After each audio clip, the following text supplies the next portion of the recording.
welcome to the 6th episode of the Z8 podcast. I'm your host, Zane Miller, here with my co-host, Rita Miller. Hello. Yep, and tonight we're going to be discussing the first game of the Alliance of American Football season. Week 1, which this one's going to be the San Diego Fleet and the San Antonio Commanders. The Commanders beat the Fleets 15-6. And we'll start with what were your thoughts on the game? I enjoyed it. Oh, good. It was very similar to the NFL. So that was nice and recognizable, with a few notable exceptions of the no kickoff kind of thing. Yeah. And oh goodness, there was one other one that just slipped my mind. It's the 2-point conversions. The 2-point conversion and the onside kick conversion. Oh yeah, but they didn't. They didn't do it, but they could talk about it. Yeah. So. Yeah, and I thought those were interesting. Yeah, and the other game that was that was on was the Atlanta Legends and the Orlando Apollos. Yeah, those weren't on in our area, but from what I saw on Twitter, the Apollos are beating up on Legends pretty bad. It was 37-6 when I last checked. Ooh, that was definitely a higher scoring game than the one we watched. Yeah. It was a festival of field goals. Oh yeah. Well, yeah, up until late in the game at least. Yes, that is true. They've got just one touchdown without an extra point. Yeah. Yeah. Yeah, and lots of interceptions for the Commanders, though. So that was Oh yeah. That's another thing. I was kind of rooting for the Commanders just because Woodside used to play for the Bengals, and McKay was a UC grad. Oh, okay. So, yeah. Yeah, but and as for what I thought the game I really liked it too. Is very similar to the NFL. Yeah, yes. I felt like so. Definitely good. Just really solid way to start out the year. Can't really think of any better way to have a first game. No, it was pretty clean. Had about I think a normal amount of penalties. I don't think it was excessive or anything like that. So that not of or missed calls, I guess. Looked like everything was, pretty, average as far as, that goes. So as far as the officiating staff, that seemed to go well. The challenge was interesting in that the refs weren't involved pretty much at all, except for repeating what was called down to them from the booth. So that was kind of nice in the way that you don't feel that the refs are, they're taken out of the equation as far as objective looking at, okay, what's going on, so that way they don't have to worry about, was it a blown call as far as, do they have to take responsibility for that blown call? And, are they going to try to cover it up a little bit and just say, oh, no, not enough, whatever, It was just, it was interesting. I liked it, I think. And I think this is the AAF is going to be a little bit of a trial market for some things for the NFL. So I think that will be, good for the NFL also. Things like having the, all reviews handled from upstairs, basically. Oh, okay. Yeah, and like I said, speaking of officiating, the one nitpick that I would have with the on-field product is the Yeah, it's actually the referees' uniforms. Oh, yeah, they were ugly. Yeah, they're just like they're definitely the silliest referee uniforms for any sport that I've ever seen. Yeah, and The other like the actual jerseys for the teams. Yeah, they were fine. Nothing like really too yeah, nothing too memorable or anything like that. But they were fine. Yeah, but, yeah, those ones it looked like the refs were wearing like bulletproof vests or something like that. yeah. It just seemed like, I think the refs should stand out a bit more. It seemed like they were just kind of blending in a little bit, even though, they're wearing black and white, but it's not as, with all that additional black on the jerseys that, kind of makes them blend in a little more, I guess. Maybe that's what the point was. So they're not a distraction, but I didn't like the refs uniforms either. Oh, okay. Yeah. Yeah, And I thought the game that we saw, the Commanders, I'm not sure who picked those colors. They're not, I think, I don't know. I didn't care for them, the color combination. Oh, okay. It Yeah, wasn't, it's just a little too weird, and I don't know. I didn't care for them. yeah. But The jerseys they reminded me of the Steelers and the Buccaneers, respectively. oh, really? Yeah. Yeah, but yeah. Like I said, I thought the jerseys themselves they were fine. Yeah, they didn't have. I don't think they had a lot of personality. They seemed generic, I Yeah, think. yeah, that's probably best. But yeah, but Yeah, good as word as any. Yeah, but yeah, yeah. Anyway, so yeah. Like I said, going back to the on-field stuff is just really it's really nice way to start out, especially with they say like first impressions, especially for these brand new like starting leagues are really important. Yeah, because yeah. I remember I was watching the ESPN did like a 30 for 30 documentary on the XFL. And they like interviewed like Vince McMahon and like all the a few of the executives that were part of it, and they said the big thing that where it kind of went wrong was with the first game. Yeah, because the first Uh, game had like a lot of just overall like poor play by both teams, and there's another one like immediately after it where they had like big technical difficulty, and they actually had to uh, stop the game for an hour and a half because uh, the truck for the TV station, I think their generator died or something like that. oh, Yeah, and they jeez. lost and they lost connection for hour and a half. Yeah, so they just got off to pretty bad start from that Yeah. perspective, and that's why they had shut the league down. Wouldn't be able to try again for 19 years. Yeah, have to like Oof. pretty much just rebrand it and start from the ground up. Yeah.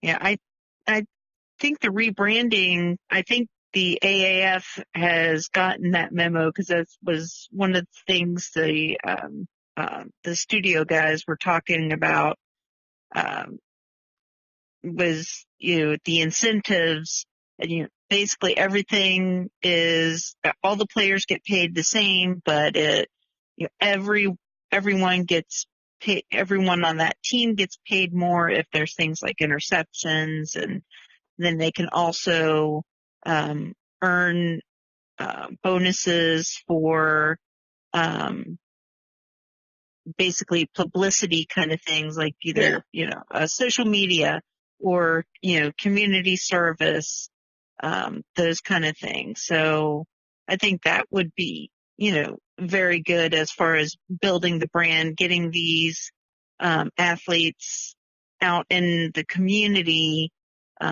doing different things, and bringing attention, hopefully in a positive way. If they can be a positive kind of, not necessarily role model, but at least make it a positive experience for the fans, have, positive feedback, have, positive experiences with, um, the team.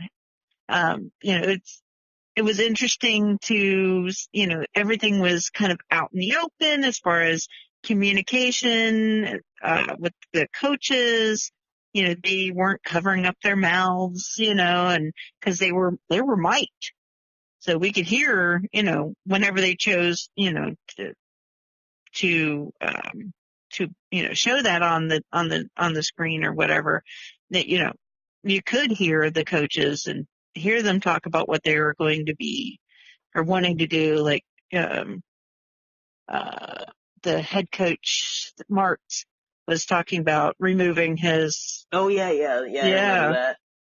Yeah, talking So, about the quarterback in the third quarter, and he ended up, yeah, but he was talking about it for quite a while before that, so it was interesting to see, and hear that. Um, so that'll be interesting. It'll be interesting to follow and to see the differences between the AAF and the NFL, and see if the NFL implements any of these changes that the alliance is bringing in, Oh like yeah, the no kickoff. Because I know that the fans of the NFL don't, in general, I think, don't like that idea. No kickoffs, no, that kind of thing. yeah, They just place the ball on the yard line and you go. But I think if the alliance can, since they're starting out, we have no preconceived notions of, how the alliance games are going to go. So they start out, yep, hey, we're not, for safety reasons, we're not doing that. And then you get a whole group of people that are like, that's not so bad. It's not, um, you know, tearing down the fluidity of the game or making it less exciting, because I think that's what, a lot of people are like, oh, that's, you get that, that kickoff return or whatever, but you can still get that excitement from, as the Alliance proved with an interception on the 1 yard line that had a good chance to get run back for a touchdown. So you're still going to have those things even if you don't have kickoff returns. So I think that's going to be interesting to see how that plays out as far as, the things that the NFL implements because of this new alliance.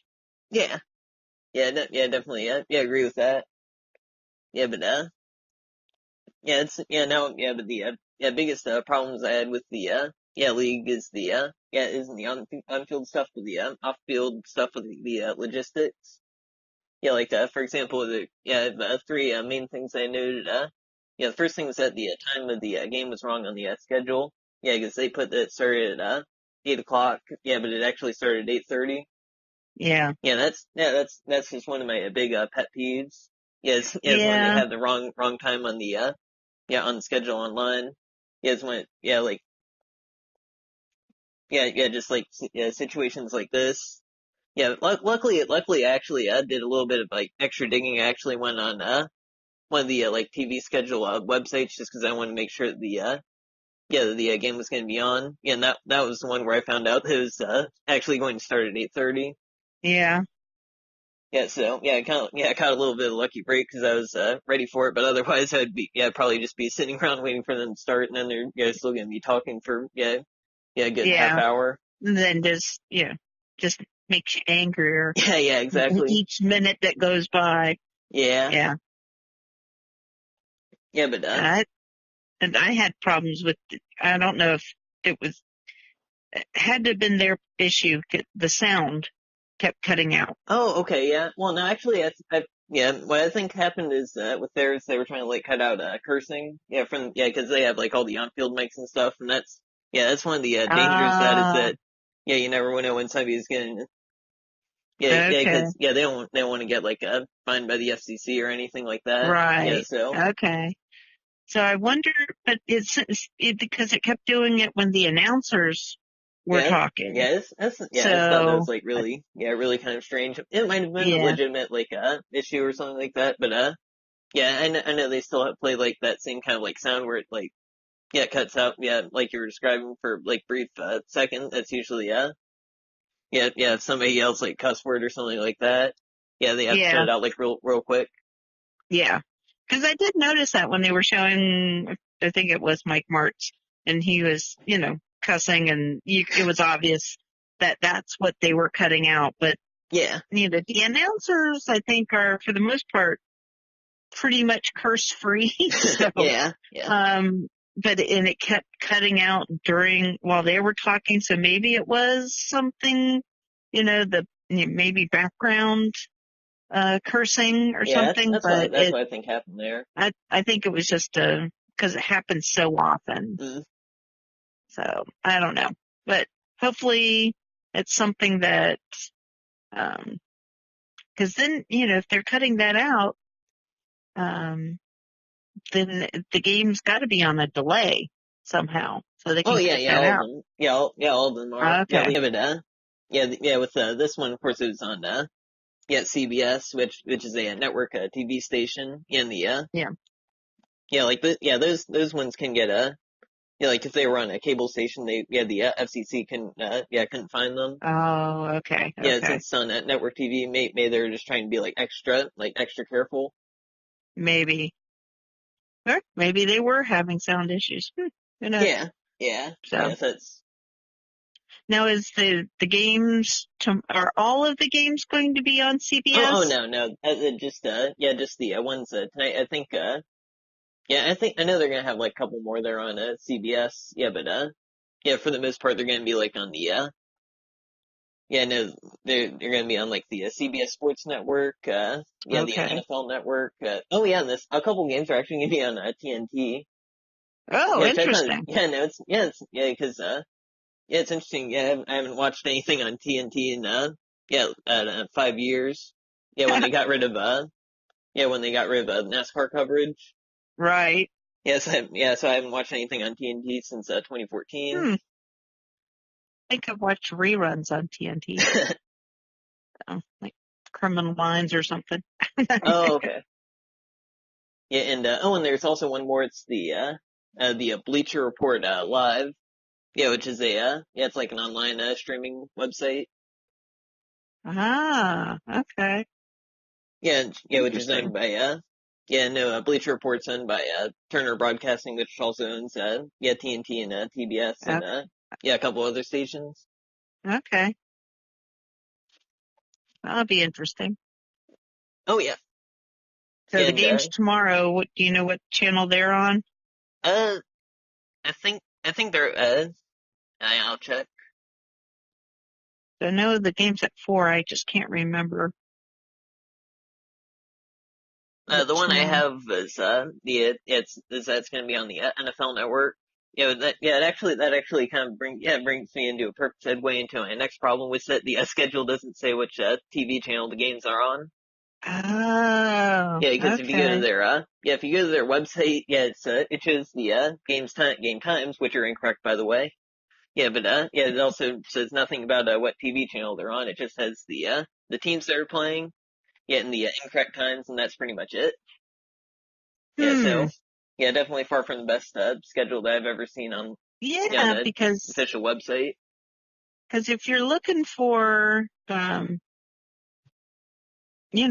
game information and you want to be able to watch it, it's on CBS Sports, I think. Oh, okay. For here. Gotcha. So, and it says it starts at 4. Yeah. Well, no, I was actually I think I was talking about a game that's later. Okay. I know they have 2 games tomorrow. Yeah, I think there's only one per market though. Like, we couldn't watch the Florida game. It wasn't broadcast. Well, up yeah. Well, here. no, that's So just because they were at the yeah, same time. Yeah, so yeah. you can't exactly have two games on the same channel at the same Not time. on the same channel, so but Yeah, you could have them on different channels yeah. because sometimes they're we. But this isn't the NFL. There isn't that big of a draw yet for like the NFL. Will have games on two different channels at the same time. Oh yeah, yeah. So anyway, at some point, maybe, but not right now. So hopefully they get a good start and make make this work. I Oh yeah, yeah. That's for would like sure. to see it um, succeed. Yeah, definitely. It's something that definitely it's been missing ever since the XFL left was the off season off season football league on a like a mainstream TV channel. Yeah, Yeah. because obviously you have things like the UFL. Yeah, but that one never really got much advertising or media attention because they didn't. They didn't broadcast any of their games. Yeah, as far as I can remember. Mhm.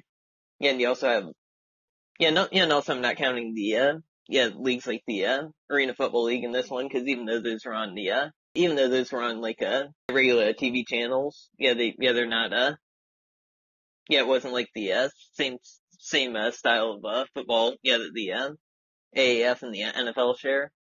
Yeah. Yeah. They were a lot different. But Yeah. arena football was built for a different. It wasn't meant to be played in the big football stadiums, so uh, I think they were trying to take advantage of some other markets that might not have football stadiums that could, but, but it didn't seem to really catch on, I think. I mean, it's still, hopefully, it's still got a small niche, but Oh yeah. yeah, It's had a pretty good run. Yeah, it's been around for 30 years, but like you referred to, they have a lot of financial issues as well. yeah.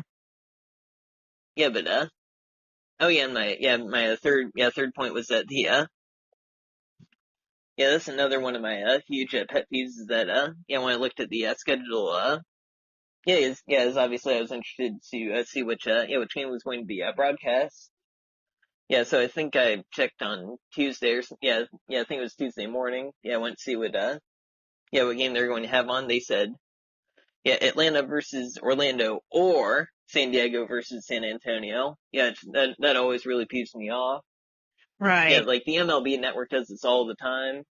Yeah, where it says, watch, New York versus Toronto or Boston versus Houston or something like that. Yeah. Yeah, like, Because just make different up your markets mind. are I going don't to really, be, yeah. Well, they probably know, but they don't want to, break it down into the markets. it's just annoying. So, It's like, just make up your mind on which market it's going to, get which game. I don't really, care all that much. I just care that you, get it figured out. yeah, Yeah, so hopefully that's something that as long as they can resolve these types of problems, I think they're gonna be okay. yeah. So Yeah, hopefully, if it's on, um, maybe, the major network, at least, every so often, more than arena, football would be or was, I think. I think it'll help. yeah, Yeah. but as for my overall grade for the for this first week here, I'd give it a B minus. B Yeah, minus, because I'd at least give a B plus. oh okay, I did enjoy it. It was very familiar for the most part. Therefore, I didn't have, more rules, too many more rules to kind of figure out. And I wasn't yeah, confused. what was going on or what wasn't going on. The things that, were going on did make sense. So, Yeah. I think that's what's going to appeal to a lot of people that know the NFL, don't see this as competition to the NFL. I think they'll see it as a benefit. So I think the NFL fans should be pretty accepting Oh of it. yeah. That's another thing. That you brought up is I'm glad that they didn't get it too carried away with the rule changes. Right. Yes. I think they changed it just enough to like kind of distinguish it from the NFL, but not so much that it's just completely different game. It's Right. just chaos.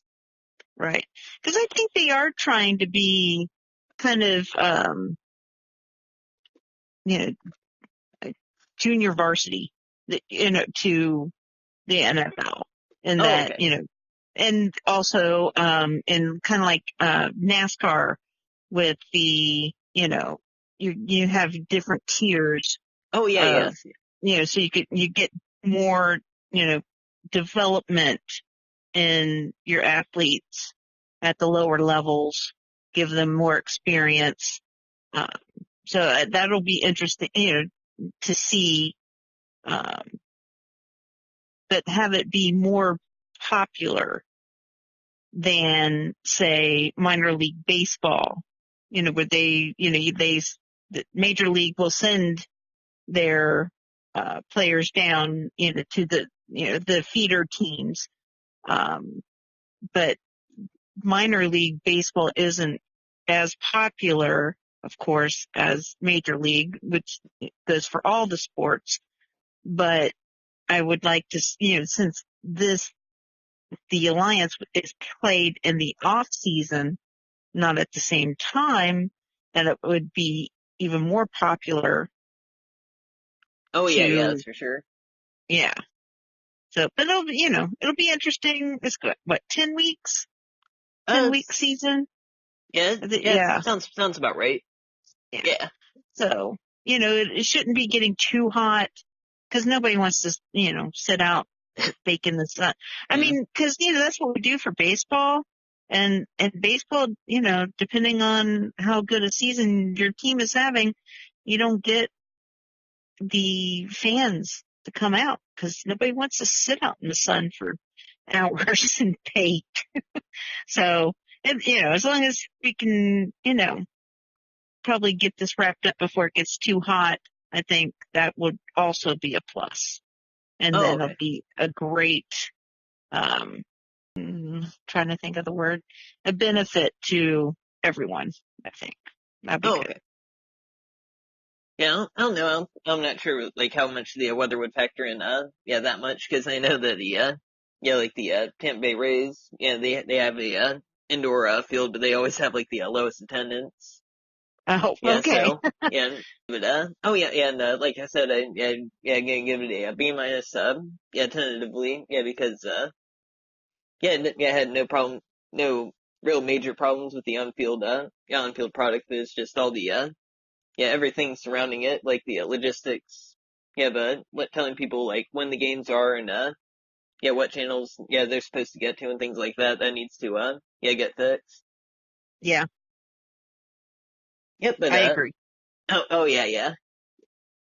Yeah, but that'll wrap things up for this episode of Z8 podcast. Yeah, anything else? Nope, I'm good. Alrighty. Once again, thanks you so much for listening, and we'll catch you next time.